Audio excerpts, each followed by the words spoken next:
මේ උතුම් වූ ධර්මදේශනය ප්‍රඥා නාලිකාව තුළින් විකාශය කිරීමට ප්‍රචාරය කිරීමට ධර්ම දානය සිදු කිරීම සඳහා වෛද්‍ය අයේෂා ලොකු බාලසූරිය මහත්මිය ප්‍රමුඛ පවුලේ සියලු දෙනා විසින් මෙම උතුම් වූ ධර්මදේශනය සඳහා දායකත්වය දරා තිබෙනවා. උතුම් වූ ධර්ම දානයන්ගෙන් ජනිත වන්නා වූ මහා පුණ්‍ය ශක්තියෙන් පරලෝ සැපත් වූ විදුලි බල මණ්ඩලයේ ඉංජිනේරු රවීන්ද්‍ර ලොකුබාලසූරිය මහතාට පරලෝ සැපත් වූ දෙමාපියන් වන සුගතදාස ලොකුබාලසූරිය පියාණන්ට සහ ජයවති ලොකුබාලසූරිය මෑණියන්ට පරලෝ සැපත් වූ ටී.ඩී. කරුණාරත්න සහ විමලා කරුණාරත්න යන සියලු දෙනාට මේ මහා පුණ්‍ය ශක්තිය අනුමෝදන් වී සසර දුක් කෙලවර වේවා. උතුම් වූ නිර්වාණ අවබෝධය ලැබීම පිණිසම හේතු වේවා.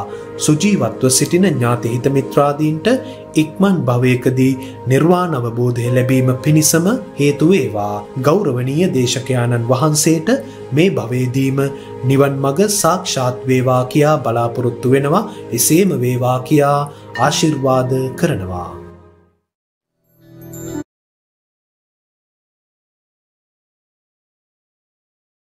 නමෝ තස්ස භගවතෝ අරහතෝ සම්මා සම්බුද්දස්ස නමෝ තස්ස භගවතෝ අරහතෝ සම්මා සම්බුද්දස්ස නමෝ තස්ස භගවතෝ අරහතෝ සම්මා සම්බුද්දස්ස අත්තදීපා විහෙරත අත්ත සරණ අනඤ්‍ය සරණ ධම්මදීපා විහෙරත ධම්ම සරණා අනඤ්‍ය සරණාතීති. ධර්මානුශාසනාවෙහි සදහැවර අනුග්‍රහක දායකත්වයේ ධර්මින්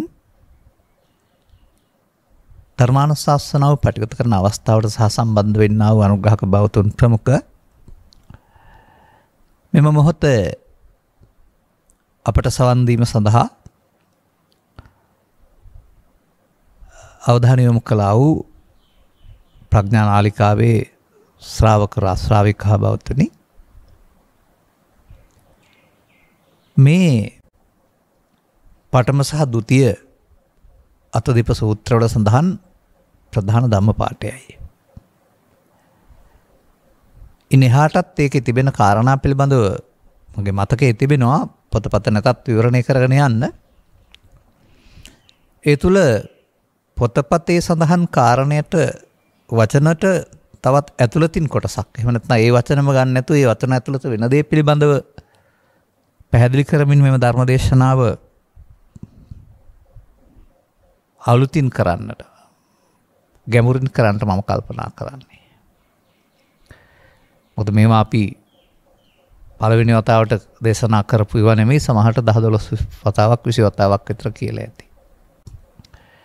නමුත් එහෙම කියලා නිහඬව ඉන්න විට යම් වචන පිළිබඳව විමර්ශනය වෙනවා. එහෙම එකක් තමයි මෙතන තිබෙන්නේ. දැන් මේක අත්ත දීපා කියන එක තමා දිවයිනක්, තමා පිළිසරණක් කියන වචනේ පාවිච්චි කරන්නේ. දීපා කියන පදය දීපේ ආලෝකයක් කියලා ගත්තත් හරි, දීපේ දිවයිනක් කියලා ගත්තත් දෙකේම තියෙන්නේ, ඒ වචන දෙකම යෙදෙන්නේ පාලියෙන් එහෙම තමයි. තමන්ට තමන් දිවයිනක් වෙන්න, තමන්ට තමන් ආලෝකයක් වෙන්න. අතසරණ තමන් සරණ කරගන්න. අනඤ්‍ය සරණා පදේ තමයි වෙනත් කෙනෙක් සරණ කරගන්න එපාද? එහෙම තමයි පොතේ තියෙන්නේ. වෙනත් දෙයක් සරණ කරගන්න එපාද කියන එක. මේව තමයි අපි නිහඬව ඉන්න වෙලාවට අපේ විමර්ශනයට යොමු වෙන දේවල්. දැන් අත්ත තමා නම් තමා කවුද? තමා යනු ශරීරයේද? නැත්නම් තමා කියන පදයෙන් කුමක්ද කියවෙන්නේ? ඒකනේ ගැටලුව. දිවණක් කරගත යුත්තේ තමා කවුද කියන එක හොයන්න වෙනවා. එතකොට තමා සරණ කර ගැනීමකින් තොරව අන්‍ය සරණය, අන්‍ය දේවල් වල සරණය කුමක්ද කියලා හොයන්න වෙනවා. පොඩි උදව්වක් එනවා. අතන අත්ත දීපා කියන එක, අතන ධම්ම දීපා කියලා තියෙන්නේ ඒකම වෙන්න ඕනේ. ධම්ම සරණා අනඤ්‍ය සරණා. මේ ගැඹුරු ධර්ම කාරණයක්. මේ තේරුම් ගන්නට අපි පුද්ගල විවරණයක් තුළ පුද්ගලයා තමාකොට අරන් පුළුවන්කමක් නැහැ. සාමාන්‍යයෙන් අපේ ධර්ම දේශනාවල අපි පැහැදිලි කරලා තිබෙනවා මෞකුසෙන් බිහි වී ජීවිත අවසානයේ දක්වා ජීවත් වෙන පුද්ගලයෙක් ඉන්නවා පෙනුනාට තථාගතයන් වහන්සේම කයේ අවුරුදු 60ක් 70ක් යනකට කෙනෙක් ඉන්න නිසා කෙනෙක් ඉන්නවා කියලා ගත්තත් කමක් නැහැ. ඒ කය තුල සිදුවෙනා වූ ක්‍රියාවලියේ සිත නිරන්තරයෙන් වඳුරෙකුගේ චරිතයක් නිරූපණය කරනවා කියලා තිබෙන්නේ. වඳුරා එකාත්තකින් අනිත් අත්තට පනිනකොට තිබුණාත් නෙමෙයි අනිත් එකේ ඉන්නේ. අතු දෙකක කොවිලාවක් නැහැ නේද එතකොට. අතු දෙකක නැහැ වගේ සිත අරමුණු දෙකක නැහැ. අරමුණු තිබෙන්නේ කොහෙද? ඇසේ, කනේ, නාසයේ, දිවේ, කයේ, සිතේ මේ හයෙන් එකක. එතකොට ඒ අරමුණ උනත් ඇසේ අරමුණෙන් කනේ අරමුණට වෙනස් වෙනව නෙමෙයි ඇස තුලත් අරමුණෙන් අරමුණට මේ වෙනස් වෙන්න පුළුවන්. එතකොට මේ බුදුන් වහන්සේගේ ඉගැන්වීමේ පැහැදිලි වෙන්නේ කය දිරා යන බැවින් කයේ අසාරත්වයක් පේන බැවින් ඒ නිදහස් වීමේ කැමැත්තක් සමාජයට තියෙනවා. නමුත් සිතට ආදයට ඉති මනෝ ඉති චිත්ත ඉති විඥානං මනසයයි කියනු ලැබෙයිද සිත කියනු ලැබෙද විඥානයයි කියනු ලැබෙද ඒකට ආපු දේ. එතකොට ඒකට ආපු දේ කියන එක ජීවිත කාලෙම තියෙන එකක් නෙමෙයි. ඒ මොහොතට එන දේ. ඇසේ උදව්වෙන් කනේ උදව්වෙන් නාසයේ උදව්වෙන් දිවේ උදව්වෙන් එහෙමත් ගන්න වෙනවා. මොකද ඇස කන නාසය දිව කය කියලා දොරවල් පහක් තියෙනවා අරමුණු ගන්න නැති. ඒ දොරවල් පහට සිත පිහිටනවා සිත අරමුණු රසය විඳිනවා කියලානේ කියන්නේ. එතකොට සිතට ආපු දේ කියන්නේ ඒ මොහොතේ එන දේ. අනේ එන දේ මුල් කොටගෙන තමයි අපි මේ චර්යාව පවතින්නේ. අපි ගන්න ඕනෑම ක්‍රියාමාර්ගයක් ඒ සිතරෙන අරමුණ මගින් තමයි අපි කය වචන මෙහෙවන්නේ. අරමුණ රූපයක්, අරමුණ ශබ්දයක්, අරමුණ ගන්ධයක්, අරමුණ රසයක්, අරමුණ ස්පර්ශයක්. ඒ පස්දොරට අනුබද්ධව. අරමුණ ලෝභයක්, ද්වේෂයක්, මෝහයක්, ඊර්ෂ්‍යාවක්, බයක්, කනගාටුවක්, දුකක්. ඒකට එනදී. දැන් බුදුන් වහන්සේගේ ශ්‍රේෂ්ඨතම ඉගැන්වීම තමයි ඒකට එන දේ මම කොටගත්ත මුලාවෙන් මිදෙන්න පෘථග්ජනයාට කවදාවත් බෑ. පෘථග්ජන භාවයට කවදාවත් බෑ. ඒකට ආපු දේ මම කියන මුලාව ඔහු හඳුනාගන්නේ නැහැ. එතකොට ඒ මුලාවෙන් මිදීමේ මඟ තමයි පෘථග්ජන භාවයෙන් එහා පැත්තට ආර්ය භාවය තුළ විවෘත වෙන්නේ. දැන් ඒ මම කවුද? මම සාමාන්‍යයෙන් කීප වතාවක් කියලා තිනවා ඒ මම යන්නත් නෙමෙයි කයන්න යන්නත් නෙමෙයි කියලා. සමාජයට මතක හිටින්න එහෙම කියන්නේ. මා හිතන්නේ මෙන්න මෙතන තමයි අර අනඤ්‍ය සරණා තියෙන්නේ. අත්ත දීප අතහැරෙන්නේ. දීපා දිවයිනක් පිහිටක් කියන එක අතහැරලා අනඤ්‍ය සරණය තමයි සාර පෘථග්ජන පුද්ගලයෝ කරන්නේ. මේක අපි අපට තේරෙන භාෂාවෙන් ඉදිරියෙන් පුද්ගලයෙක් ඉන්නවා එයාගේ සරණ යනවා කියන වචනේ ගන්න එපා. ඒක සාමාන්‍යයෙන් කියලා දෙන්න පුළුවන් අපිට දරුවන් වශයෙන් හැදෙන වෙන්නකොට මව්පියන් සරණ වෙලා තිබෙනවා. ගුරුවරුන් සරණ වෙලා තියෙනවා. රැකියාවක් දුන්නා නම් ස්වාමියා ඒ වගේ එහෙම පිහිටක් තිබෙනවා. ඒ සරණ නෑ කියන එක නෙවෙයි මෙතන පෙන්වන්නේ. ඒක සාමාන්‍ය සමාජයේ ඕනෑම කෙනෙකුට පෙනෙන දෙයක්. නමුත් මෙතන බුදුන් වහන්සේ ඉගැන්වීම තුළ මම දකින්නේ දුකටපත් වීමෙන් මිදීම සඳහා සරණ කරගත යුතු අත්ත ඇති ස්වභාවය කුමක්ද? දුකටපත් වීම සඳහා අනුගමනය කරන ක්‍රියාමාර්ගයේදී සාමාන්‍ය සමාජයේවත් අර පෘථග්ජන සමාජයේ අසුතවත් සරණ කරගන්නා වූ අන්න දේ කුමක්ද? අඤ්ඤ සරණා. අන්න එහෙමයි අපිට මේක ගැඹුරින් විවරණය කරන්න ඕන. දැන් ඉතින් අපට ළමා කාලේ පහුවුණන් පස්සේ එදා පටන්ම ප්‍රශ්න විසඳන්න තියෙන්නේ. ගෙදරත් ප්‍රශ්න විසඳන්න තියෙනවා, කෝච්චිත් ප්‍රශ්න විසඳන්න තියෙනවා, කාර්යාලෙත් ප්‍රශ්න විසඳන්න තියෙනවා, තමන් ළඟට යමෙක් ආවොත් ප්‍රශ්න විසඳන්න තියෙනවා. ඒ වගේ ප්‍රශ්න සහ පිළිතුරු සෙවීමනේ ජීවිතේම කියලා කියන්නේ. හොඳයි මේ ජීවන රටාවේදී මිනිසා විසින් මිනිසාට අයිති නැති අන්‍ය සරණයක් ගන්නවද ප්‍රශ්න විසඳා ගැනීම සඳහා? අන්න එතනයි හොයන්න තිබෙන්නේ. අර ඒ මොහොතේ එන අරමුණ කියන එක මේ සූත්‍රයේ සඳහන් කරන්නේ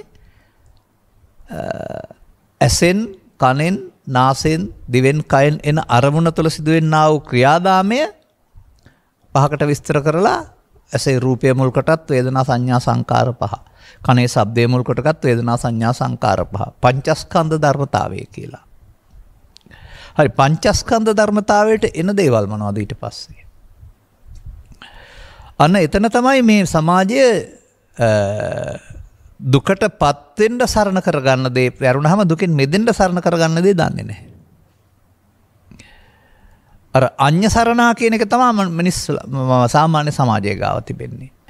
දැන් බුදුන් වහන්සේ වදාරන්නේ අන්‍ය එන සරණ යන්න එපා. අනඤ්ඤ සරණ, න අඤ්ඤ සරණා. ඒ අන්‍ය දෙයක සරණ යන්න එපායි කියන එක. දැන් අන්‍ය පුද්ගලයෙකුගේ නෙමෙයි එතකොට. අත්ත තමාගේ ස්වභාවයට අයිති නැති දෙයක සරණ තමයි අනඤ්ඤ සරණා කියන්නේ. අඤ්ඤ සරණා කියලා කියන්නේ. තමා ඒකට උත්තරයක් නැහැනේ. තමා කය නොවේ නම්, තමා කෙස්ලොම් නිදත් නොවේ නම්, තමා කියන පදයට අප තුළින් ගන්න ඕන අර්ථය මොකද්ද? අන්න එතකොට ඔය අත්ත කියන පදේ මං දකින්නේ අස්වාභාවික හැටියක් නෙමෙයි, අපි තංග පවතින ස්වාභාවික ඇති හැටියක්. ඒ ඇති සැටිය සරණ කරගෙන ජීවත් වෙන්න කියනවා අරුණාම ඇති සැටිය ඉක්මවා යන විකෘතියක් සරණ කරගන්න එපයි කියන එක පෙන්වන්නේ. දැන් මේ සමාජය තුළට බුදුවරු විලි කළන්නා වූ රහස මේමයි. ජීවත් වෙන්න යාමේදී මිනිසුන් මේ අත්දීපය වෙනුවට තමන් සරණ කර ගැනීම වෙනුවට අනන්‍යම සරණ කර ගන්නවා. ප්‍රශ්න විසඳීම සඳහා. ඒකේ ප්‍රභේද තිබෙනවා. ඒ ප්‍රභේදය අරන් බලන්න ඒ මොහොතට ගැටලුවක් විසඳා ගැනීම සඳහා සරණ කරගන්නේ ඒ ප්‍රභේදය නෙවෙයිද කියලා. ඒව අපිට එක එක චරිත අරන් බැලුවොත් වෙන වෙනම ගන්න පුළුවන්. පොදුවේ ගත්තොත්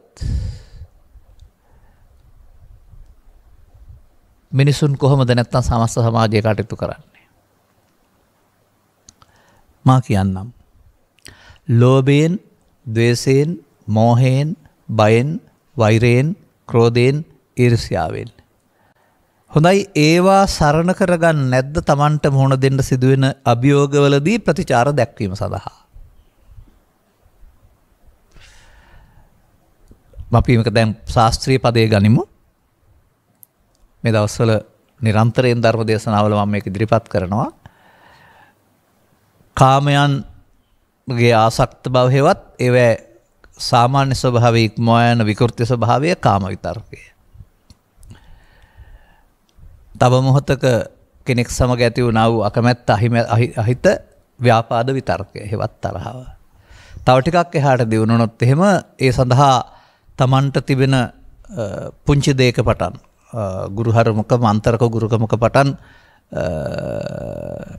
යුද හමුදාව භාවිතා කරන අතිශය විනාශකාරී ආයුධය දක්වාම අවි ඝාතනය කිරීම සඳහා භාවිතා කරන්නා වූ විහිංසා විතර්කය.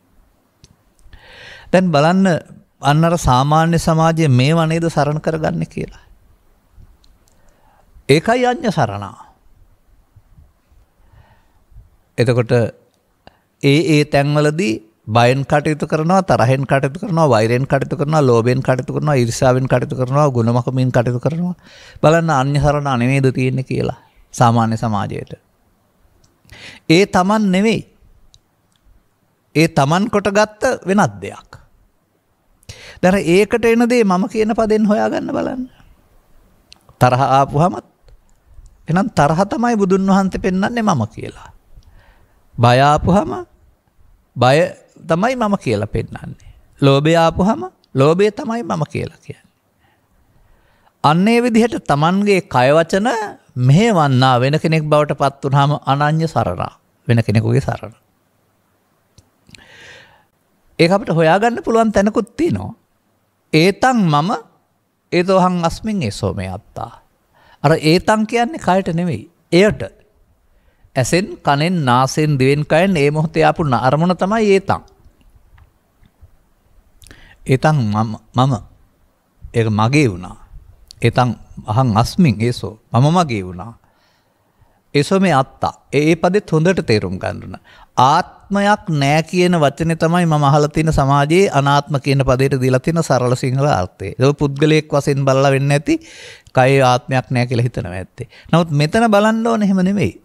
මේ අත්තා ඒ මොහොතට ආපු ද්වේෂයෙන් කටයුතු කිරීම ද්වේෂය ආත්ම කොට ගැනීමයි. බයෙන් කටයුතු කිරීම බය ආත්ම කොට ගැනීමයි. වෛරයෙන් කටයුතු කිරීම වෛරය ආත්ම කොට ගැනීමයි. මේ අත්තා මගේ ආත්මය එතකොට ලෝභය දේශය මොහ ඊර්ෂ්‍යාව ක්‍රෝධය වෛරය අරුණාම ශරීරය නෙමෙයි. අන්න මෙන්න සමාජයේ බුදුරජාණන් වහන්සේනි උත්තමයෙක් පහළ නොවුනහම ප්‍රශ්න විසඳ ගැනීම සඳහා අනඤ්‍ය සරණාමයි තියෙන්නේ. ඉතින් මේ අනඤ්‍ය සරණා මේ gedara භාවිතා වුණාම කටේ කිරිසුඳ ගියේ නැති කාලේ පුංචි දේවල් වලට මේ අමනාපයක් ඇති වුණාට අමනාපය දුරද ගෙනියන්නේ නැතුව එක කුස උපන් සහෝදර සහෝදරියන්සේ එක පිඟානේ එක යහනේ සෙල්ලම් කරන කතා කරන ක්‍රීඩා කරන hina වෙන සෙනෙහසක් තියෙනවා. ඒකෙදී අර අනඤ්‍ය සරණා නැහැ. සෙනෙහස තියෙන්නේ. අනතුරුව මේ මිනිසාගේ ජීවිතයේ ටික ටික ආක්‍රමණය කරන ආත්මාර්ථය විසින්. තමන්ට පමණක් කියන අනිත් අය ගැන නොසකන.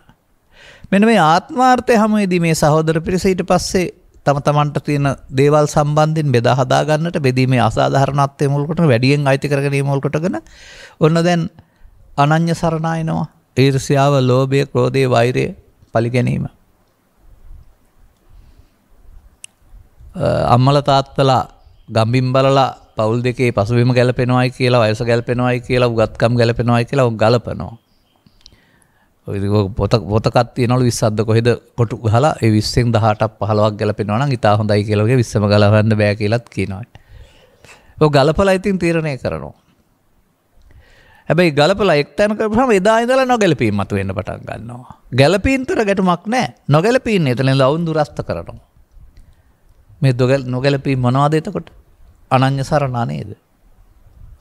මට මම හිතන විදිහට අයින්න ඕන, මම කියන විදිහට අයින්න ඕන, නැත්නම් තරහෙන් කටයුතු කරහින් එහෙම තරහෙන් කටයුතු කිරීම, බයෙන් කටයුතු කිරීම, ඊර්ෂ්‍යාවෙන් කටයුතු කිරීම ආදී වශයෙන් ඒ අනඤ්‍ය සරණා නේද? මම මේකයි දකින්නේ. ඒ නිසා මිනිස් සමාජයේ තමා සරණ කරගන්නේ නැහැ. ප්‍රශ්න විසඳීම සඳහා ලෝභය, ද්වේෂය, මෝහය, ඊර්ෂ්‍යාව, ක්‍රෝධය, වෛරය සරණ කරගන්නවා. ඒ තමයි අඤ්ඤ සරණ. මේ සරණ කරගන්න එපා කියලා මේ කියන්නේ. ඒ වෙනුවට අත්ත දීපා තමන් දිවිනක් කරගන්න. ඒ වෙනුවට ධම්ම දීපා ධම්ම සරණ. අන්න දැන් ධම්ම හොයන්න වෙනවා. ධර්මය කියන්නේ පොතපතද, ධර්මය කියන්නේ හොඳ දේද, ධර්මය කියන්නේ සූත්‍ර දේශනාද, ධර්මය කියන්නේ ගාථාද. ඊට එහාට යන්න වෙනවා. දැන් ඔය වක්කලි සූත්‍රයේ ගැන්වීම ගත්තොත් එහෙම ධර්මයේ දකීද බුදුන් දකී කියලා බුදුන් වහන්සේනේ වක්කලියට වදාරන්නේ. අනතුරුව ධර්මය කියලා කියන්නේ මොකක්ද කියලා පැහැදිලි කරගෙන යාමේදී පොත හරි සූත්‍රයක් හරි ගාතාවක් හරි කියලා පෙන්වන්නේ නැහනේ. පංචස්කන්ධයේ ආත්මය ධර්මය නොවේ. එමයි පෙන්වන්නේ. අනේනම් පංචස්කන්ධයේ ආත්ම කොට ගන්නවා කියන එක තමයි පංච උපාදානස්කන්ධය කියන්නේ. පංච උපාදානස්කන්ධයේ පවතිනා වූ ලෝභය, ද්වේෂය, මොහය, ඊර්ෂ්‍යාව මොහොතේ සරණ කර ගැනීම අනඤ්‍ය සරණ. දැන් ධම්මන්තරණං ගච්ඡාමි නෑ නේද? කවදාද මේ සමාජයේ Tamanට බුදුන් වහන්සේ වදාළ ධම්මං සරණං ගච්ඡාමි ලැබිලා නැති බව තේරුම් ගන්නේ? ඔබත් මමත් කටේ කිරිසුඳ ගියේ නැති කුඩා පොන්චි කාලේදී ඕක ධම්මං සරණං ගච්ඡාමි කියලා කියන්නේ ඇති. ඒකට කවුරු හරි කියලා දීපු වචනයකට සිංහලෙන් ධර්මයේ සරණ යාම කියලා හිතන්න ඇති. ඉන්නේ හාට ධර්මය මොකද්ද කියලා හෙව්වේ කවුද? අන්නේ ධර්මයයි අත්තයි එකක් මම දකින්නේ. තමා. ඒකයි පද දෙකේම තියෙන්නේ. අත්ත දීපා භික්ඛවේ විහෙරත, ධම්ම දීපා විහෙරත. බුදුරජාණන් වහන්සේගේ ආවාදාන ශාසනාව වාසය කරනවා නම් තමා සරණ කරන වාසය කරන්න ධර්මයේ සරණ කරන වාසය කරන්නට වෙනේවැ සරණ යන්න එපාලනේ. ඒ සමාජයේ මොකද කරන්නේ වෙනේවැ සරණ යනවානේ. අපිම කතා කරන්නේ සාමාන්‍යයෙන් මිනිස්සුන්ගේ හැඟීම් සම්බන්ධයෙන් විතරයි. තව ඊට එහා පැත්තට ගත්තොත් එimhe සුරාවේ සූදුවේ දුරාචාරයේ කුඩුවල ඒවැ සරණත් යනවානේ. ඒ අනන්‍ය සරණානේ තව. දුකින් මිදෙන්න ප්‍රශ්න විසඳ ගන්න බයෙන් මිදෙන්න ඒ වගේ තව විකෘති දේවල් වල සරණත් යනවානේ. ඒවා පසකින් තමමු අපි. තව ටිකක් එහාට යනකොට මෙන්න මේ අඤ්ඤ හැඟීම් එකක් නෙමෙයි එතකොට. අඤ්ඤ හැඟීම් විශාල සංඛ්‍යාවක් තියෙනවා. එක එක පුද්ගලයාට අඩු වැඩි වශයෙන් තිබෙනවා. ඒ වගේම එක එක පුද්ගලයාට සංඛ්‍යාත්මක වශයෙන් වෙනස්කම් තිබෙනවා. ආවේගශීලී වශයෙන් අඩු වැඩිකම් තියෙනවා. අප තේරුම් ගත යුතු දේ කුමක්ද? පුද්ගලයා නැමැති අපේ කය ඒ අවස්ථාවේදී සිතට එන හැඟීම විසින් මෙහෙවන රූකඩයක්. අපට අපි කරනවා කියලා තේරුණාට අර මම සාමාන්‍යයෙන් ඔකට කියනවා මේ ප්‍රාණාපකරුවන් බවට පත් කරගන්නවා වගේ කියලා. ප්‍රාණාපකරුවන් බවට පත් කරගත්තාම එයාට මුකුත් කරන්න බෑ. පිටිපස්සෙන් ඉන්න කෙනා කියන දේ කරන්න වෙනවා. පිස්තෝලයක් බෙල්ලට තියලා තියෙන නිසා ඔළුවට වෙඩි තියලා මැරෙයි කියලා එනම් වාඩි වෙන්න කිව්වොත් හිට ගන්න කිව්වොත් ඉඳ ගන්න කිව්වොත් මේ දොරෙන් යන්න කිව්වොත් වෙන දෙයක් කරන්න බෑ. එතකොට ඒ පුද්ගලයා රූකඩයක් වෙලා තිබෙනවනේ අර මෙහෙවන්නා විසින්. මෙහෙවනු ලබන. අන්න ඒ වගේ අපේ ජීවිතයේ එදිනෙදා ජීවිතයේදී මෙන්න මේ හැඟීම් විසින් මෙහෙවනු ලබන රූකඩයක් වෙලා තියෙනවා කියන එක තේරුම් ගන්න පුළුවන් නම් අපිද මෙතන මෙහෙවන්නේ දැන්. අපිද මේ ප්‍රධාන වෙලා තිබෙන්නේ. ඒ ඕනෑම ගැටලුවකදී ඊට පස්සේ ප්‍රධාන වෙලා තිබෙන්නේ මේ අනන්‍ය සරණාම තමයි. අඤ්ඤ සරණාම තමයි අනන්‍ය සරණා නෙමෙයි. අනන්‍ය සරණා කියන්නේ අන්‍ය සරණ යන්න එපා කියන එකනේ. දැන් මේ අන්‍ය සරණෙන් මිදෙන්න ඕනනේ. අත දීපා වෙන්න ධම්ම දීපා වෙන්න. ඒකනේ මේ සූත්‍රයේ උගන්වන ලස්සන රහස. ඒක කරගන්නේ කොහොමද? අන්‍ය සරණෙන් මිදෙන්න පුළුවන් වෙන්න වෙනවා. අන්‍ය සරණෙන් මිදීමට අපට බුදුරජාණන් වහන්සේ මේ අන්‍ය සරණේ හැටි සහ අන්‍ය සරණෙන් මිදෙන හැටි උගන්වනවා. ඒක තමයි මම දකින්නේ බුදු සමයෙන් සමාජයට කෙනෙකුට උගන්වන පාඩම කියලා. කොහොමද අපි ඒක තේරුම් ගන්නේ? අපි මොකද කළේ? අපි කළේ ළමා කාලේ පටන් මේ උපදින්නා වූ හැඟීම එකතු වෙමින් බලවත් කරන එක. එකතු වීම බලවත් වීමට හේතුවක්. කාම විතර්කයට නැවත නැවත එකතු වන්නේ නම් මෙහි මූලය බලවත් වෙනවා. ව්‍යාපාද විතර්කයේ නැවත නැවත එකතු වන්නේ නම් මෙහි මූලය බලවත් වෙනවා. විහිංසා විතර්කයේ එකතු වෙලා නැවත නැවත එකතු වන්නේ නම් බලවත් වෙනවා. අනේ එකතු වීමෙන් බලවත් වීම තුළ ඒවා විසින් අපිව මෙහෙවන්න තැනටපත් වුණා නේද? මේක සමත් සමාජයෙන් පොදු කාරණයක්. පෘථග්ජන කියන සමත් සමාජයෙන් පොදු කාරණයක්. ඔවුන් ඒ මොහොතේ කයෙන් වචනෙන් සිතෙන් ක්‍රියා කරනු ලබන්නේ නිදහසේ නොව මේ හැඟීම් වලට වසඟව. දැන් මේක තමයි බුදුන් වහන්සේ දැකවදාලා වූ මේ මිනිස් සමාජයේ පවතින දුර්වලකම. ඒ නිසා උන්වහන්සේ උන්ට නමක් තියෙනවා. ඔවුන් හැම මොහොතකම සබ්බේ පුතුග්ජන උම්මත්තකා. ඔවුන් ලෝභයෙන් අමුතු අර අපි කතා කරන අර මේ අපි කතා කරන්නේ ওই මානසික රෝහල් කියලා. ඒවා මට්ටමක් නෙමෙයි මේ කතා කරන්නේ. මේ ලෝභයෙන්, දේශයෙන්, මෝහයෙන්, ඊර්ෂ්‍යාවෙන්, ක්‍රෝධයෙන්, වෛරයෙන් මේ කිසා නොකි හැඟීම් වලින් උමතුව නෙවෙයිද සමාජයේ කටයුතු කරන්නේ. අන්න ඒ උමතු භාවය. දැන් ඒ අනන්‍ය සරණා. අනන්‍ය සරණා නෙමෙයි අඤ්ඤ සරණා. මේ අඤ්ඤ සරණාවෙන් මිදෙන්නේ නැතුව දුකින් මිදෙන්න බෑ. අපට පුරුදුනේ මේ අපට ආйти නැති හැඟීම් ටිකක් විසින් පාලනය කරන පුද්ගලයෙක් හදාගෙන ඒවා විසින් පාලනය කරන රූපකඩයක් වෙන්න ඇරුණාම තමා සොයාගත්තේ නැහැ. අත්ත සහ ධම්ම හොයාගත්තේ නැහැ. දැන් බුදුරජාණන් වහන්සේ අත්ත සහ ධම්ම හොයාගන්න. අත්ත ධම්ම දෙකක් නෙමෙයි එකක් මේ පෙන්වන ආකාරයට. අන්න තමා ජය ගැනීම කියන්නේ තමා සොයා ගැනීම කියන්නේ ඊට පස්සේ මෙහෙවන්නේ අනන්‍ය නෙමෙයි, අඤ්ඤ නෙමෙයි, තමා විසින්. තමා සරණ කරගෙන. මේ ධර්මපදයට අපිට හොයාගන්න පුළුවන් තව කරුණකුත් තිබෙනවා ඕන නම්. රතන සූත්‍රයේ දෙවෙනි තුන්වෙනි හතරවෙනි ගාථා පරිහරණය කරනකොට දෙවෙනි තුන්වෙනි හතරවෙනි ගාථාවල තිබෙනවා ඉදංපි ධම්මේ රතනම් පනීතං කියලා. මෙයද ධර්ම රත්නය සතු උතුම් රත්න භාවයකි. අන්න ධර්මයේ තියෙන තැන. ඒ කුමක්ද? බලමු අපි. කයං විරාගං අමතං පනීතං යදජ්ජ ගාසක්්‍ය මුනි සමාහිතෝ. සමාහිතෝ. කයං ලෝභ දේශ මොහ ක්ෂය කළා වූ විරාගං නොවැළුණා වූ අමෘත සංඛ්‍යාත වූ ප්‍රණීත වූ ශාක්‍ය මුනින්දයන් වහන්සේ කිසියම් දහමක් සමාහිත බවක් ඒ සමාහිත වූ ධර්මය හා සමාන නතේන ධම්මේන සමත්ති කිංචි. ඒ සමාහිත බව හා සමාන ධර්මයක් වෙන නැහැ. මෙයද ධර්මයේ සතු උතුම් රත්න භාවයකි. දැන් ධර්මයේ කීවේ පාලි වලට හරි සංස්කෘත වලට හරි සිංහල වලට හරි පොතට හරි නෙමෙයි, සිතේ පවතින සමාහිත බවට, සංසුන් බවට. තව ටිකක් එහාට යමු. යං බුද්ධ සෙට්ඨෝ පරිවන්නයි සචින්.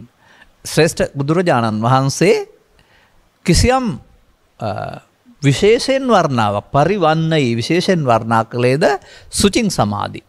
පිරිසිදු සමාධියක්. ඒ සමාධිය හා සමාන වෙනත් සමාධියක් නැත. සමාධිමානං තරිකඤ්ඤ අඤ්ඤමාහු වෙනස් සමාධියක් නැත. සමාධිනාතේන සමෝ නවිජ්ජති. ඒ සමාධිය හා සමාන වෙන සමාධියක් නැහැ. ඉදම්පි ධම්මේ රතනම් පනීතං. මේද ධර්මයේ සතු රත්න භාවයක්. දැන් සමාධිය කීවේ ආනන්තරික සමාධියට නේද ධර්මයේ කීවේ. එහෙමයි අපි මේවා හොයන්න ඕන. දැන් කවුද කියන්නේ මේ සමාජයේ ධම්මං ගච්ඡාමි කියලා මේ කියන ධර්මයේ සරණ කරලා මම ජීවත් වෙනවා කියලා? කවුටත් කියන්න බෑ එහෙම. නමුත් බුදුන් වහන්සේ ලෝකෙට පහළ වෙලා දේශනා කරලා තියෙන්නේ මෙන්න මේ ධර්මයේ දිවිනක් කොට ගන්න. ධම්මදීපා විහෙරතනේ. ධර්මයේ ආලෝකයක් කොටගෙන දිවණක් කොටගෙන වාසය කරන්න. දැන් අපි එහෙනම් අඤ්ඤ සරණා තියෙන තැන අතහැරලා ධර්ම සරණාවට යන්න වෙනවා. අර අඤ්ඤ සරණාවල මකට කියනවා අනුසෝතගාමී කියලා. යන පැත්තට යන පෘථග්ජනයාගේ මාර්ගය කියලා. අඤ්ඤ සරණාවලින් ගියාපුවාම ලෝභයෙන්, දේශයෙන්, මෝහයෙන්, ඊර්ෂ්‍යාවෙන්, ක්‍රෝධයෙන්, වෛරයෙන්, මරණයෙන් එහා පැත්තට අපායට, මිනිස් ලෝකෙට, දිව්‍ය ලෝකෙට, බ්‍රහ්ම ලෝකෙට යන්න පුළුවන්. දැන් අපි කල්පනා කරන්න ඕනේ එහෙමනම් අපි තේරුම් ගන්න ඕන අපි මේ ජීවිතයේදී අර බුදුන් වහන්සේ නොදාලා අන්‍ය දෙයක් සරණ කරන ප්‍රශ්න විසඳන්න යනවා. එයම මිනිසා දුකටපත් කරන මිනිස් ජීවිත අවුල් කරන කාරණයක් බව තේරුම් ගන්න පුළුවන් නම් මේ අන්‍ය සරණින් දහස් වෙලා ධර්ම සරණට අපිට එන්න වෙනවා. අර මතක් කළේ දෙවෙනි ගාථාවේ ඒ ආනන්තරික සමාධිය හා සමාන සමාධියක් නැහැ. ඒ ධර්මයේ පවතින උතුම් රත්න භාවයක්. එතකොට මේ ධර්මය කියන්නේත් ඒ සමාධියට.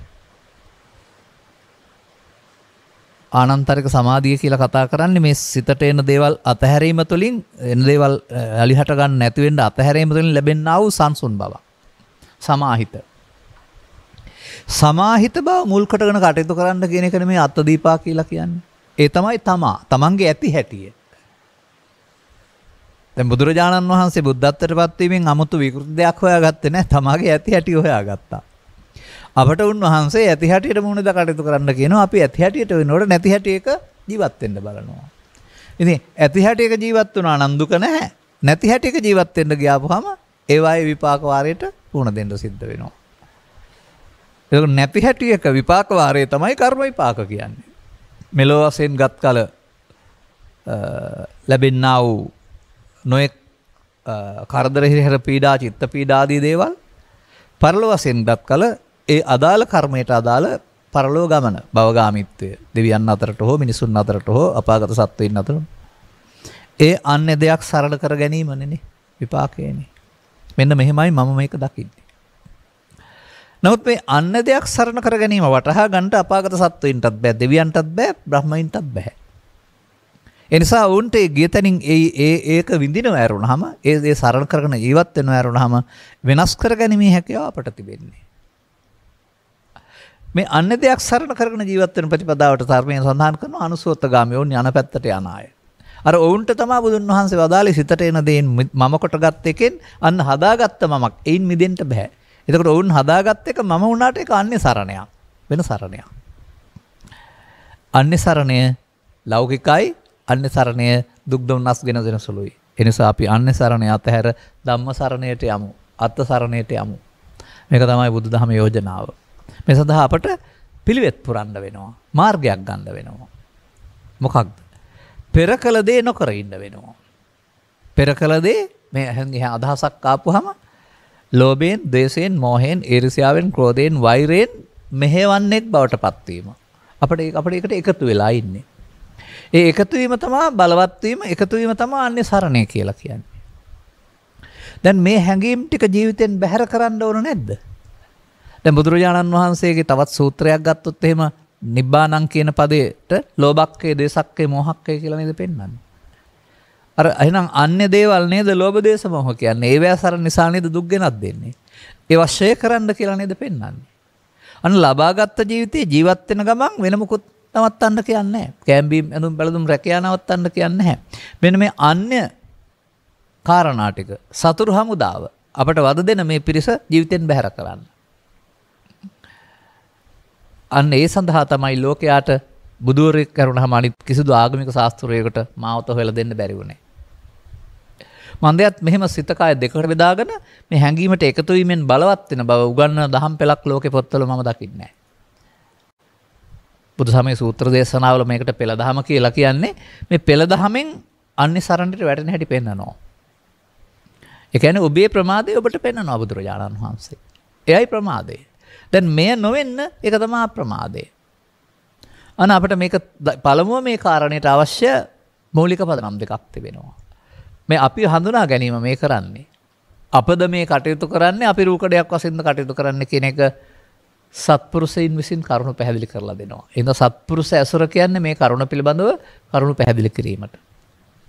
ඔවුන්ගේ කරුණු පැහැදිලි කිරීමට ධර්ම දේශනය කියනවා. ඒ සවන් දීමට ධර්ම ශ්‍රවණය කියනවා.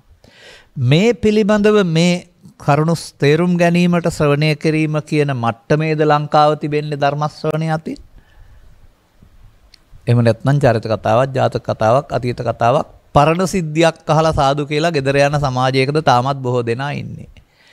අර අනඤ්‍ය සරණ, අඤ්‍ය සරණ පිළිබඳව මොනම අවධානයක්වත් යොමු කරන්නේ නැහැ.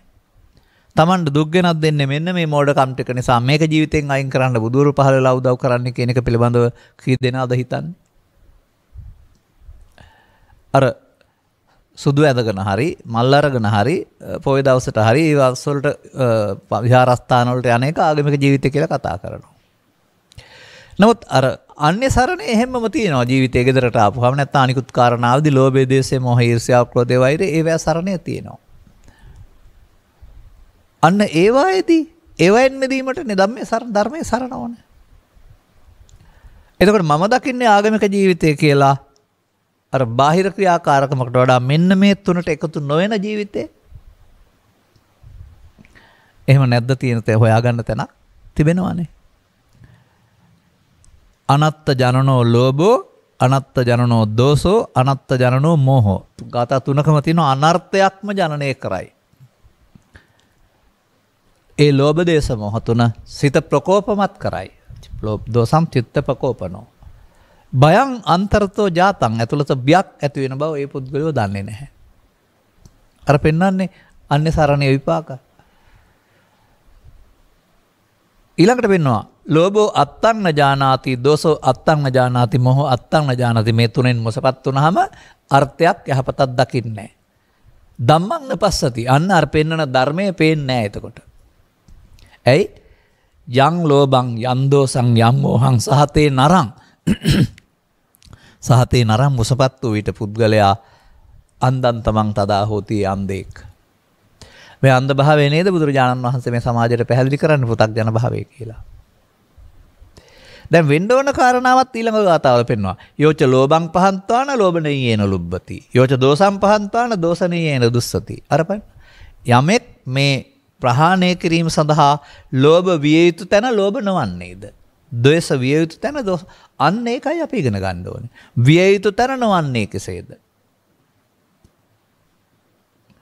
විය යුතු තැන මොකක්ද ඒක? විය යුතු තැන එය මගේ, මගේ ආත්මය.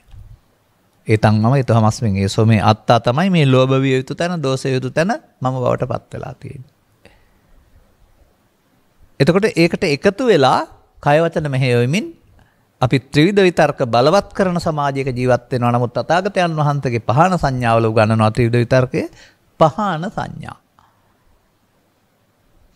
අපි සමාජයේ පාවිච්චි කරන අපහාන සංඥා ඒ නිසා සමාජයට දුක් කුරුම වෙනවා. ඒක ඉතින් කෙටි කාලින සහන පින් මගින් හෝ වන්දනා ගමන් මගින් හෝ රට හැර යාමෙන් හෝ ගම හැර යාමෙන් හොයන්න හදනවා. එක එක්කෙනා. ගම හොඳ නැහැ කියලා නගරයට යනවා, නගරේ හොඳ නැහැ කියලා රට යනවා එහෙම. හොයන්න හදනවා මේ හොඳ තැන. නමුත් වෙලා තියෙන්නේ අන්තිමට මොකද්ද? මේ තුන සරණ කරගෙන ජීවත් වෙනවා. තථාගතයන් වහන්සේ මේ තුන ආන්‍ය සරණයක් කියලා පෙන්නනවා. දැන් එතකොට කියන්න තියෙන්නේ මෙහෙමයි. මතක හිටින්නත් එක්කලා කියන්නම්. ධම්මං සරණං ගච්ඡාමි නෙවෙයි. බුද්ධං සරණං ගච්ඡාමිත් නෙවෙයි.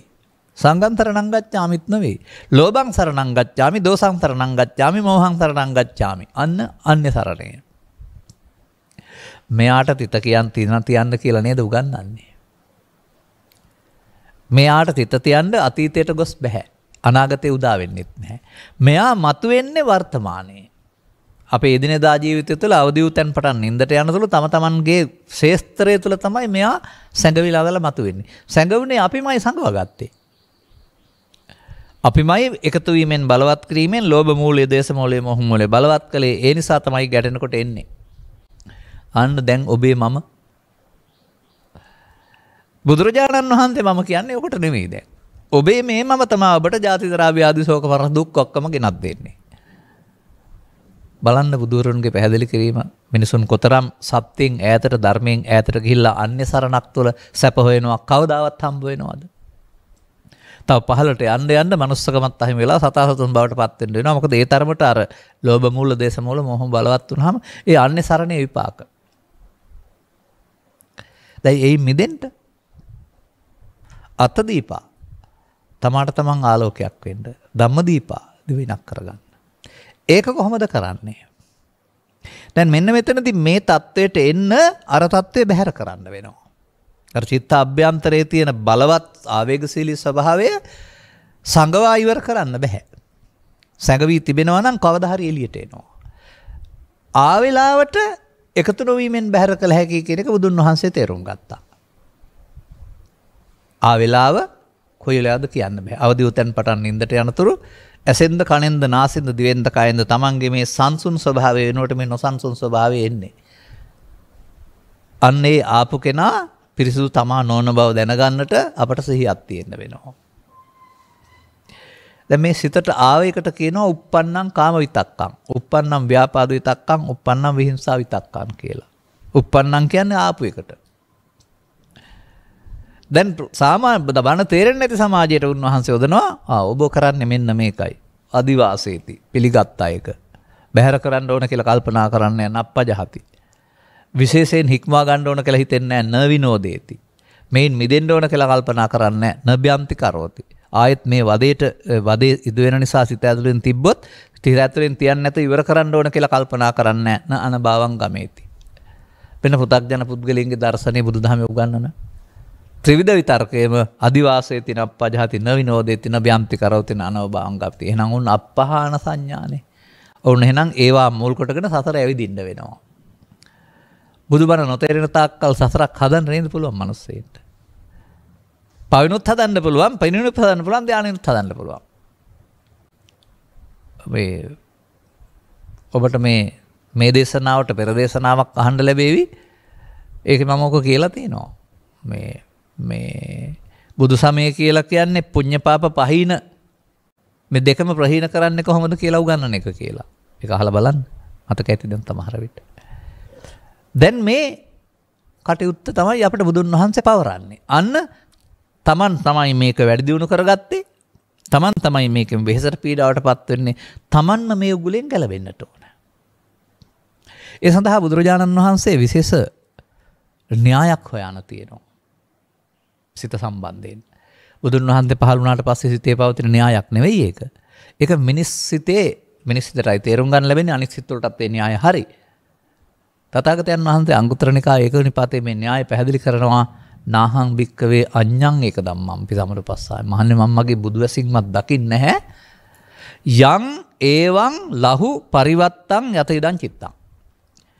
මේ සිතේ හටගත්ත ගමන් නැසෙන දෙයක් සිත තරම්. ඒක සිතට දීලා තියෙන වර්ම. ඉන්න බෑ. ආවනම් අවදාල කටයුතු කරලා යන්න ඕන. හොඳයි මේ හටගත්ත ගමන් නැසෙන එක අපි උපයෝගී කරගන්න බැයිද ප්‍රයෝගයක් විදිහට? හටගත්තා තාම විතර්කේ ව්‍යාපාද. එකතු වුණොත් නේ අද පවතින්නේ. එකතුනේ නැත්නම් නැසෙන්න එපයි.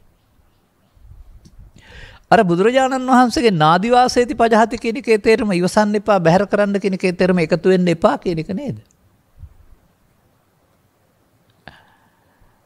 අපිට තව ටිකක් ඕක හොයන්න පුළුවන්කමක් තිබෙනවා. ඔය uppannam කාම විතක්කේට uppannam ව්‍යාපාද විතක්කේට uppannam විහිංසාව විතක්කේට නමක් තමයි ඉමේ පංච උපාදානස්කන්ධේ. ඒකේ ඒ ආපු හැඟීම මම පංච උපාදානස්කන්ධය කියන්නේ ඇතුළතින් තියපු කාරණයක් නිසා ආපු එක. අනුසේති අනුසේ තබා තිබෙන නිසා තේන. එයින් තමයි මේ සංකත ධර්මයේ හටගෙන තිබෙන්නේ. දැන් මෙන්න මේ උපන් අවස්ථාවේදී එකතු වීම එකපාරක් එකතු නොවීම තව පාරක්. සංසාරේ අතිදීර්ඝ ගමනක් ඔස්සේ මේකට එකතු වෙන්නමයි පුරුදු වෙලා තිබෙන්නේ. ඒ නිසා එකතු වීම මුට්ට සති. මුලා වූ සිහිය. ඒක තමයි සංසාරේ පුරුදු කරගත්තේ ජීවිතෙත් පුරුදු කරගත්තේ. දැන් බුදුන් වහන්සේ දෙන්න උගන්වනවා මුට්ට සති වෙනුවට සම්මා සති පාවිච්චි කරන්න. එකතු වී සසර හදන එක වෙනුවට එකතු නොවීමෙන් අවසන් කරන එක. මේ තමයි ආපහු අත්ත සරණාවෙත යන ධම්ම සරණාවෙත යන පාර. එනිසා බුදුරජාණන් වහන්සේගේ ඉගැන්වීමේ මෙන්න මේ මොහොතට එන දෙයට එකතු වී ප්‍රතික්‍රියා දක්වන්නට නොයාමෙන් එකතු නොවී අවසන් කිරීම සඳහා ඒ මොහොත දැක ගන්න දැනගන්න දියුණු කරන සිහියක් ඕන. ඔන්න බුදුදහමේ සිහිය තියෙන්න ඕන තැන. අඤ්ඤ සරණාවලට යනවද අඤ්ඤ සරණාවලින් මිදෙන්න සිහිය පාවිච්චි කරනවද? මම දකින ආගමික ජීවිතේ මම දකින ප්‍රතිපත්ති පූජාවෙන් බුදුන් පිදීම මම දකින මිනිසාට දුකින් මිදීම සඳහා බුදුන් වහන්සේ දේශනා කළ ධර්මයේ ලෙහෙසි කළ ධර්ම මාර්ගය. මම ඈතදිත් කියන වචනයක් මේ අපි මේ කතා කරන්නේ ලෙහෙසි කළ බුදු දහම කියලා. මම දෙයක් පොත් ඔක්කොම පාඩම් කරන්න ඕන, අභිධර්මයේ ඔක්කොම දැනගන්න ඕන, සාසන ඉතිහාසයේ සේරම දැනගන්න ඕන, අති දීර්ඝ කාලයක් පෙරම් පුරන්න ඕන, අනාගත බුදුහාමරේ. ඔය තමයි අමාරු කළ බුදු ධර්මය. මේ අපිට තේරුම් ගන්න ඕන මූලික කාරණාව නැතුව වෙන මොනවද ගොඩක් පටවලා වෙන්න ඕන දේ පැහැදිලි කරන්න නැතුව ඉන්නවා. ඇතැම්ම මට කල්පනා කර කතා කරලා කිව්වා ඔක. මේ තරම් ගැඹුරු දෙයක් වෙන්න බෑ මේක කියලා කියපු අය ඉන්නවා. ඔව් මම ඒකට දීලා තියෙන උත්තරේ තමයි ඔව් සුනීතර සෝපාකට පටාචාරාට සජ්ජුමාලාට අයන්න ආයන්න තේරුණේ නැහැ. නමුත් ඔවුන්ට තේරුණා මේ අනඤ්‍ය සරණා. අඤ්ඤ සරණා තේරුණා අනඤ්‍ය සරණා කරගන්න තේරුණා. සුනීතර සෝපාකට තේරෙන බුදු සමය අපට තේරෙන්නේ නැති වෙන්න බෑ නේද කියලා මම කියන්නේ ඒකයි. නිසා බුදු සමය දැනගන්නවයි කියලා විෂයන් 6කට 7කට අයත් සෑහෙන වපසරියක් තේරුම් ගැනීම පාඩම් කර ගැනීම ඉගෙන ගැනීමට මහන්සි වෙන්න ඕන නැහැ.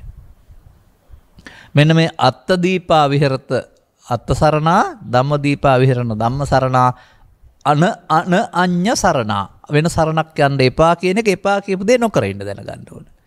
සාමාන්‍යයෙන් එපා කිව්වහම දරුවොත් අම්මලා කියන්නේ එපා කියන්නේ එපා කියන එක කියන එකනේ.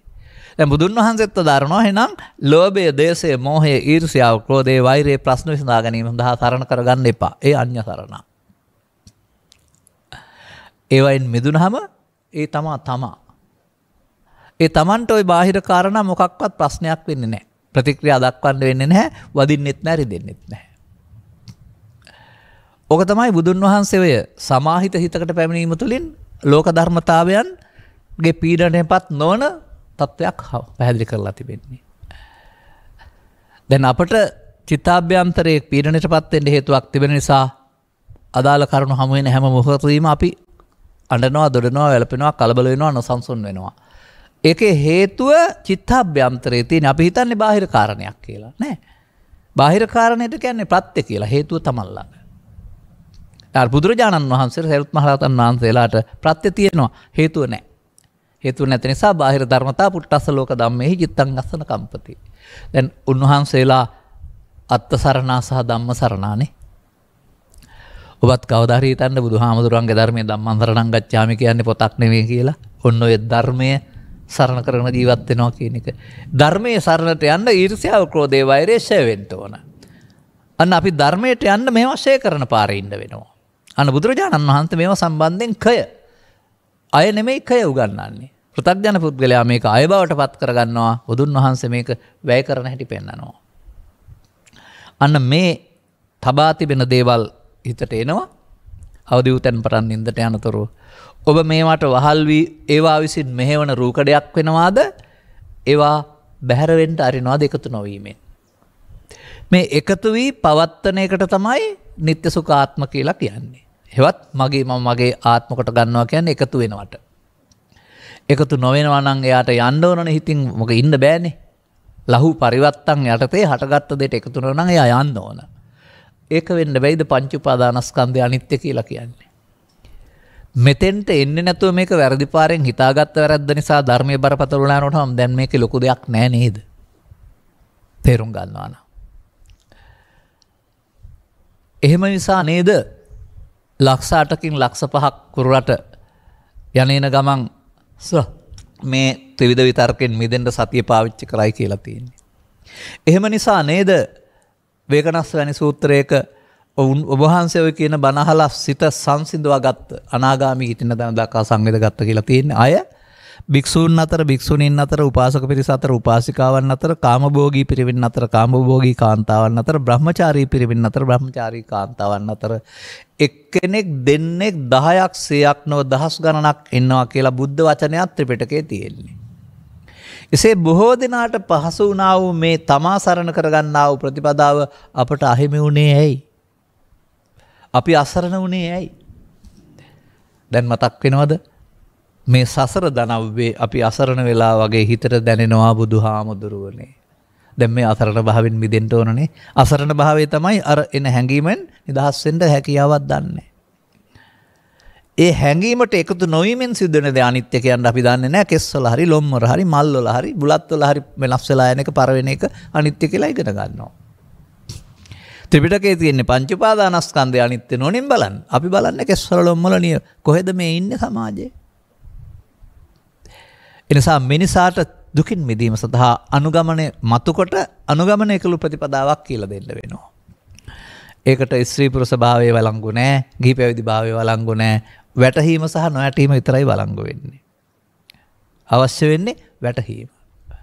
දැන් බලන්න බුදු සමයේ පෙන්වන සත්පුරුෂ සංසේවය සහ කල්යාණ මිත්‍ර සේවනයේ ඔබට කොතරම් දේවල් ලං කරලා දෙනවද කියලා. ඒ අත්විවරම වෙන්න ඕන දේ වෙමින් පවතින දේ තේරුම් ගන්නවා අපි තුල. වෙමින් පවතින දේ අර ත්‍රිවිධ විතර්කය එකතු වෙමින් ප්‍රමාද වෙනවා. ඊර්ෂ්‍යාව, ක්‍රෝධය, වෛරය බලවත් කරනවා. ළමා කලින් මැරෙන කල්ම බලවත් කරනවා. මැරෙන්න වෙන්නේ ඒවෙන් තමයි. මොකද ඒවනේ සරණ කරගත්තේ. දැන් මේවා බලවත් කරන එක වෙනුවට බුදුන් වහන්සේ පැහැදිලි කරව දාරනවා. තේරුම් ගත්තෙන් පස්සේ ඔන්න ඔබට මේක ආපහු යන්න. එකතු කරන එක වෙනුවට අයින් කරගෙන යන්න. දැන් එකතු කරනවට අනුසෝතගාමී කියනවා, අයින් කරනවට පටිසෝතගාමී කියනවා නේද? අපට තේරුම් ගත්ත දවසේ ඉඳලා හෙට ඉඳලම කරන්න තියෙන එකතු වෙන එකද අතහරින එකද? ඔන්න මම කියන අතහැරීම. අම්මා අතහරිනවා, තාත්තා අතහරිනවා, රස්සාව අතහරිනවා, ගෙවල් දොරවල් අතහරිනවා නෙමෙයි. ලෝභයට, දේශයට, මෝහයට, ඊර්ෂ්‍යාවට, ක්‍රෝධයට, වෛරයට, හේවත් ත්‍රිවිධ විතර්කයට එකතු නොවීමෙන් අතහැරීම. ඒ බුදුන් නැති යන මඟ. ඒ තමා හොයා ගන්න මඟ. සැබෑ තමා එතකොට හම්බ වෙනවා. දැන් මේ තමා වෙලා තියෙන ඊර්ෂ්‍යාව, ක්‍රෝධය, වෛරයනේ. ඒවා නැතුවම තමා හම්බ වෙයි. එහෙනම් බුදුන් වහන්සේ සැබෑ තමා හොයා ගන්න මඟ තමයි මේ පෙන්වන්නේ අත්ත දීපා විහෙරත. තමන්ට දිවිනක් කරගන්න. තමන් සරණ කරගන්න. වෙන සරණක් යන්න එපා. ධර්මයේ සරණ කරගන්න. බලන්න මේ සූත්‍රයේම ඇති නේද? කෙනෙකුට වෙන්න ඕන කාරණාව තේරුම් ගන්න. මේ බැවින් මම දකින්නේ බුදු සමය කියන්නේ පටිසෝතගාමී ප්‍රතිපදාවක්. ආපහුම යන්න ඕන ඔක්කොම.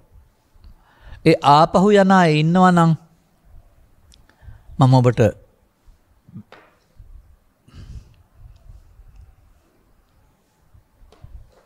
වෙලාව නැති නිසා කියන්නේ නැහැ. ඔය මෑතදී පුවත්පත්වල ඉරිදා වගේ දවස්වලට යන්න යම් සිදුවීම් කීපයක් ආපහු කියෝලා හිතලා බලන්න.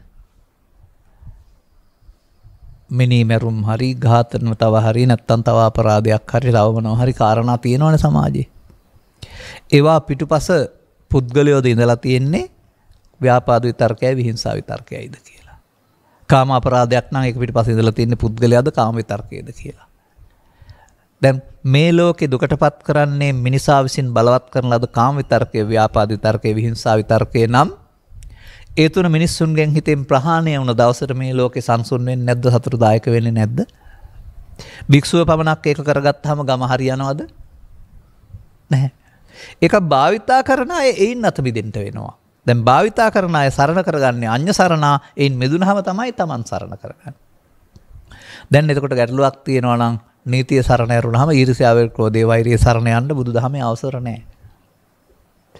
දැන් තේරුම් ගන්නවා බුදුසහම අපේක්ෂා කරන්නේ මිනිස් සමාජය තුළ සාමකාමී සමාජයක් ස්ථාපිත කිරීම කියලා. මැරිලා දකින නිවනක් ගැන කොහෙද මේකේ තියෙන්නේ? අනාගත බුදුන්ගේ ශාසනය සාමී ස්ථාපිත වුණාට අපේ රට හැදෙනවද අද? මේ දහම හැමදාමත් වර්තමානයේ මිනිසුන් ක්‍රියාත්මක කරන්න ඕන දෙයක් නේ. දහම මතු කර ගන්න ඕන. තමන් අදහම සරණක ඉන්නවා ඒන් ඉවත් වීමෙන් ඔබට දහම හමු වෙනවා. සද්ධර්මයේ හොයාගෙන යන මග මිනිස්සුන්ට පෑදෙනකොට ඒක රටට අමුතුම වාසනාවක් උදා කරන දෙයක්. බලන්න පසුගිය කාලවකවානුව වල පොඩ්ඩක් කල්පනා කරලා බලලා මිනිසුන්ට මතුවුණා ප්‍රශ්න සම්බන්ධයෙන් විසඳගත්තේ ධර්මයේද නීතියද තමාද ඊර්ෂ්‍යාව ක්‍රෝධය වෛරයද කියලා. ඩීසල් හරි පෙට්‍රල් හරි ගෑස් පෝලිං හරි අපිතාක් ඇති වුණ අර්බුද ඇති වුණා නම් ඒ කවුද? ඔය අඤ්ඤ සරණා නිසා නෙවෙයිද? බිරිඳ සමගමනාපී බිරිඳට වෙඩි තබා මැරුවා නම් සැමියා ඒ ව්‍යාපාද විතර්කේ නැමැති අඤ්ඤ සරණයක් නිසා නෙවෙයිද?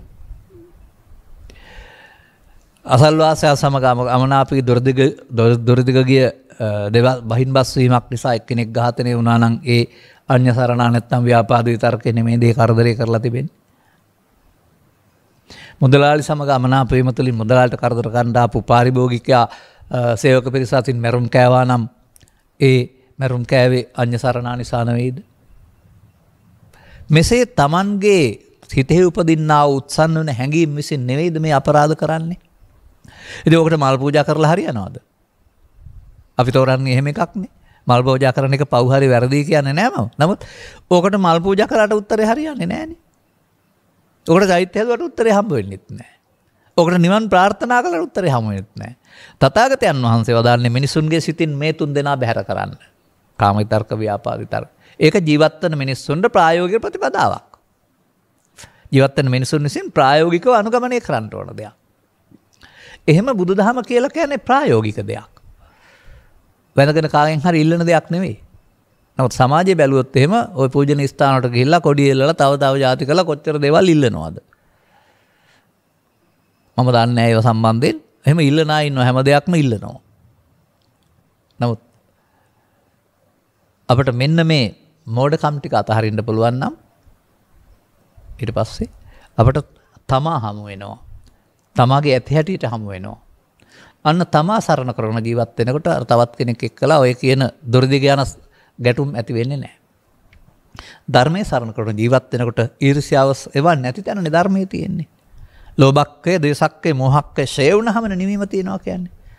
අන්න ෂේ වෙන්න පටන් ගන්න එකට තමයි සෝවාන් වෙනවා කියලා කියන්නේ. දැන් සෝවාන් රහත් දක්වා තමයි ෂේ ප්‍රතිපදාව. පටිසෝතගාමීත්වයේ තිබෙන්නේ. මෙන්න මෙහෙම මේ පෘථග්ජන සමාජයයි ආර්ය සමාජයයි හඳුනා ගන්න. පෘථග්ජන සමාජයේ 100% ඉඳලා ආර්ය සමාජයේ එකෙන් පටන් අරගෙන 120 විතර දක්වා ගේන්න පුළුවන් නම් ආර්ය සමාජය. එතකොට පෘථග්ජන සමාජය 80ට බහිනවා. ඊට වඩා එහාට බහි කියලා මම කොහොමවත් විශ්වාස කරන්නේ නැහැ. මොකද බණ අහන්නේ නැතුව තේරෙන්නේ නැතුව මේක ඕනකමක් නැත්නම් කෙනෙක් අනුගමනය කරන්නේ නැහනේ. ඊට ලේසි අර හිතට හැංගීමට වහල් වෙලා මොනවා හරි අවුලක් හදාගන්න එක. අවුලක් හදාගෙන කකුලක් නැතුව ඉන්න එක, අතක් නැතුව ඉන්න එක, පරලෝ යන එක, එල්ලුම් ගස් යන එක මිනිස්සුන්ට ලේසි. මේක ටිකක් අමාරුයි. මෙන්න මේ කරුණ ඔබට වටහා ගන්නට පුළුවනි නම් බුදුරජාණන් වහන්සේලා වැනි උත්තමයෝ ජීවිතය විවරණය කරලා තිබෙන්නේ ජීවිතය එකක් වශයෙන් අරන් නෙවෙයි. ඒ මොහොතන උපදින හැඟීමට වහල් වීම මගේ ආත්ම කොට ගැනීම වශයෙන්. එතකොට උන්වහන්සේකින් අනාගත විපාකුත් පෙන්වනවා මඤ්ඤමානෝකෝ බික්ඛු බද්දෝ මාරස මමත්වෙන් ගත්තොත් මෙතන ඉවර වෙන්නේ නැහැ ඔබට තව අනාගත විපාකටත් හේතු ඉතුරු වෙනවා. අර අඤ්ඤසරණා කියන කාරණා මමත්වෙන් නොගැනීම අමඤ්ඤමානෝ නොගැනීමෙන් ඔබ පංච උපාදානස්කන්ධය අනිත්‍ය බලන එකතු නොවීමෙන් ලෝභය දේශේ මොහේ අනිත්‍ය බලන කෙනෙක් බවට පත් වෙනවා. එතකොට ඒවා එකතු වීමෙන් වැඩෙනවා නම් එකතු නොවීමෙන් ටික ටික ෂය වෙනවා. දැන් බලන්න දසසංයෝජන කඩාගෙන යන පාරේ කාමරාග ව්‍යාපාද තුනී කිරීම විනාශ කිරීම කියලා නේද තියෙන්නේ කියලා. අර තුනී වෙන්නේ එකතු වෙලාද එකතු නොවීමෙන්ද? ඊට පස්සේ ඔබට අවදි උතෙන් පටන් නින්දට යනතුරුම ඇස් රතු වෙන්නේ නැති රුධිර පීඩනය ඉහළ යන්නේ නැති බාහිර සාධක කොවා තිබුණත් එවන් Taman ප්‍රතිචාර දක්වන්නේ නැති ජීවිතයක් ගත කරන්න පුළුවන් නම් ඒක සැප නෙවෙයිද? දැන් මේ தත්ත්වයේ තේරුම්ගත් නොගත් සමාජයේ ළමා කාලේ ඉඳන් මහලු කාලයට යන විට වැඩිහිටියන් විශේෂයෙන් ධර්මයේ තේරුම් නොගත් පෘථග්ජනමය වැඩිහිටියන් සියලුම ප්‍රශ්න නිසා අවුල් වූ මනසකින් යුක්තව තව ඩිමෙන්සියා කියන රෝගෙකුත් හදාගෙන එහෙමත් නැත්නම් සියලුම දේවල් ලෝකේ හම්බෙන දේවල් වැරද්දට පේන කලබල වෙන පුද්ගලයෙක් බවට පත් වෙලා. දැන් මේ තමන් හදාගත්ත දුකට නේද වැටුනේ. ඔය එකම දුකක්වත් තිබුණ නැති ලදරුවා මේ ලෝභය, දේශය, මෝහය, ඊර්ෂ්‍යාව, ක්‍රෝධය, වෛරය මමත්වෙන් අර ගැනීම තුළ ඒවෙන් දැවෙන ජීවිතයකට පත් වෙලා දැන් සැපද විඳින්නේ. දැන් දුකට පත් වෙලා තිබෙන්නේ. මෙන්න මේක අගට ගිහින් තේරුම් ගත්තාම හදාගන්න බැරි නෑ. නමුත් කල් යනවා අමාරුයි. මොකද අර සියලු දේවල් ආපහු බිඳුවට බස්සන්න ඕනනේ. අර ඇලෙන කරුණු 100ක් නැත්තම් දුක් 100ක් කියලා තිබෙනවා. ඒක 190ට 80ට අන්තිමට එකක්වත් නැත්නම් දුක් එකක්වත් නැහැ කියලා කියන්නේ. 0 වෙනකන් හදන්න වෙනවා. අන්නේ 0 වෙනකන් හදන එක තමයි මේ උපදිනවට එකතු නොවීම කියලා බුදුදහමේ පෙන්වන භාවනාව. විදර්ශනා භාවනාව. වෙන මොකක්වත් කරන්න දෙයක් නැහැ. බුදුන් වහන්සේ කළෙත් ඒකයි. සරියුත් මහ රහතන් වහන්සේලා කළෙත් ඒකයි. අපි කරමින් ඉන්නෙත් ඒකයි. ඔබට තේරෙනවා නම් කරන්න තින්නෙත් මේකයි. වැඩිම භාවනාව කියන එකේ තේරුම වඩනවා කියන එකනේ. එතකොට කය, ලෝභක්ඛය, දේශක්ඛය, මෝහක්ඛය ප්‍රතිපදාවක යන්නේක. අදාළ කරුණු තේරුම් ගන්න පුළුවනි නම් තමන් ගත කරන ජීවිතය යහපත් නම් ඒක පිළිබඳ කිසිම වෙනසක් ඕන නැහැ. තමන් ජීවත් වෙන්නට මව්පියන් බලා ගන්න එක, දූ දරුවන් බලා ගන්න එක, රැකියාවක් කරන එක ආදී කාරණා ටිකක් තියෙනවානේ. ඒකේ ඇඳුම් මැදීමක් තියෙනවා. ඒ පිළිබඳ ගැටලුවක් නැහැනේ. ඒ වායේදීමයි අර තුන්දෙනා අපිව පාලනය කරලා අපේ ගමන් මඟ වෙනස් කරන්නේ. මේ තුන්දෙනා ජීවිතයෙන් එලවලා දාන්න ඕන. බුදුහාමුදුරුවෝ අදාළ පරිදි මේ තුන්දෙනා එලවලා දාපුවම තමයි අපිට සැනසෙල්ල තියෙන්නේ. ඉතින් හරිනේ. ලෝභක්ඛය, ද්වේෂක්ඛය, මෝහක්ඛය නිබ්බානං. ශේවනීසිය තේරුම් අරගෙන සේපතිපදාවේ යන්න. ආය කවුරුවත් භාවනා කරවන්න ඕනේ නැහැ. අවදි උතෙන් පටන් නින්දට යනතුරුම Tamanට ඉඩකඩ ලැබෙනවා මේ අවස්ථාව. උප්පන්නං හටගත්තොත් එකතු නොවි අවසන් කරන්න වෙනවා. මේකට පාලි පෙළවල් තියෙන ඕන තරම් මට දැන් මේ කාලය තුල ඒක කරන්න ඉඩ කර නැහැ. අවශ්‍යත් නැහැ. එබැවින් ඔබට ඔන්න මේ අත්තදීප සූත්‍රයේ සඳහන් තමා කවුද කියලා පෙන්වුවා මම. තමා දිවිනක් කරගන්න හැටි. තමා පිළිසරණ කරගන්න හැටි. ධර්මය දිවිනක් කරගන්න හැටි. පෘථග්ජන පුද්ගලයා අඤ්ඤ සරණෙන් දුකටපත් වෙන හැටි. අඤ්ඤ සරණෙන් දුකටපත් වෙනවා නම් අඤ්ඤ සරණ යන්න එපා කියන එක තමයි අනඤ්ඤ සරණ. මෙතෙන් ආපහු වෙන්න. අදාළ කරුණු තේරුම් ගැනීම සඳහා ඔබට මෙම කරුණු පැහැදිලි කිරීම උපනිශ්‍රේවා හේතු ආසනාව වේවායි කියන සුභාශිංසන ප්‍රාර්ථනා කරමින් අදාදම හෙටම මේ ක්ෂය ප්‍රතිපදාවේ යන ප්‍රතිපත්ති පූජාවෙන් බුදුන් පුදන කෙනෙක් බවට පත් වෙන්නට අනුග්‍රහක බවතුන් ඇතුළු ධර්ම ශ්‍රවණය කළ හැම දිනාට නොනස පෑදේවායි කියන සුභාශිංසනේ ප්‍රාර්ථනා කරමින් මම ධර්මානුශාසනාව මෙතකින් අවසන් කරනු ලබනවා. අද ධර්මානුශාසනාව සඳහා වෛද්‍ය ආයේෂා ලොකුබාලසූරිය මහත්මිය ප්‍රමුඛ පවුලේ සියලු දෙනා විසින් දායකත්වයේ දරා තිබෙනවා. අරමුණු අතර පරලොසපත් වූ විදුලි බල මණ්ඩලයේ ඉංජිනේරු රවීන්ද්‍ර ලොකුබාලසූරිය මහතාට පරලොසපත් වූ දෙමව්පියන් වන සුගතදාස ලොකුබාලසූරිය පියාණන් සහ ජයවති ලොකුබාලසූරිය මෑණියන්ට පරලොසපත් වූ ටීඩී කරුණාරත්න සහ විමලා කරුණාරත්න යන සියලු දෙනාට උපහාරයක් පිණිස වේවා. අවශ්‍ය කෙනෙක් නැත්නම් මේ මහා කුසලයේ අනුමෝදන් කරගෙන ජීවිතය සුවපත් කරගනිත්වා. මතු උපදිනා භවයකදී මිනිසත් බව ලැබී නිර්වාණ අවබෝධය පිණිස අවශ්‍ය මොග ගන්නට අවශ්‍ය කල්යාණ මිත්‍ර සේවනයේ සමග සද්ධර්මයේ මුණ ගැසීමෙන් දුක් කෙලවර කරගන්න මං පෙත් විර කරගන්නට ලැබේවා. සුජීවත සිටින්නා වූ ඥාති හිත මිත්‍රාදීන්ට ඉක්මන් භවයකදී හෙවත් හැකිනම් මේ භවයේදීම නිර්වාණ අවබෝධය පිණිස කරුණ වටහා ගැනීමට මෙම ධර්ම දානයේ හේතු වාසනා වේවා. කරුණ දේශකයන් වහන්සේට මේ භවයේම අවසන් භවයේ බොහෝ දෙනෙක් ප්‍රාර්ථනා කරලා තින්නේ මේක තියෙනවා නිවන් මඟ සාක්ෂාත් වේවා. මේ මම කියන එක වෙනවා නම් ඒක කියන්න දෙයක් නෙවෙයිනේ නේ. ඒ නිසා ඒ පාරේ නම් යන්නේ මේක හමු වෙනවා කියන එක වෙන සැක ඇති කරගන්න එපා.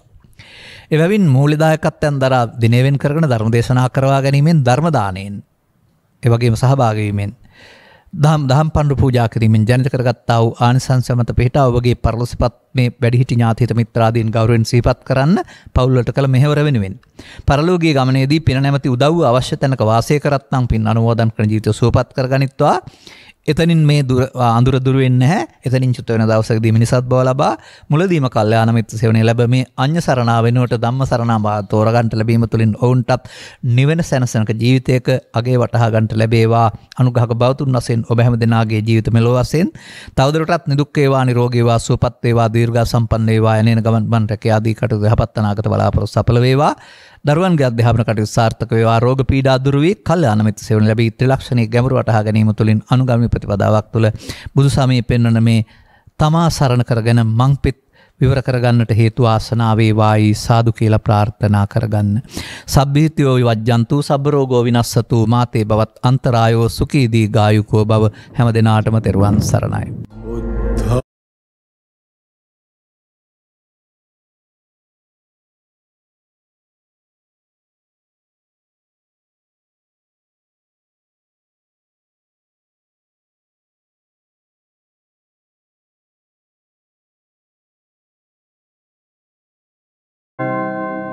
දේශක්ඛයෝ නිබ්බානං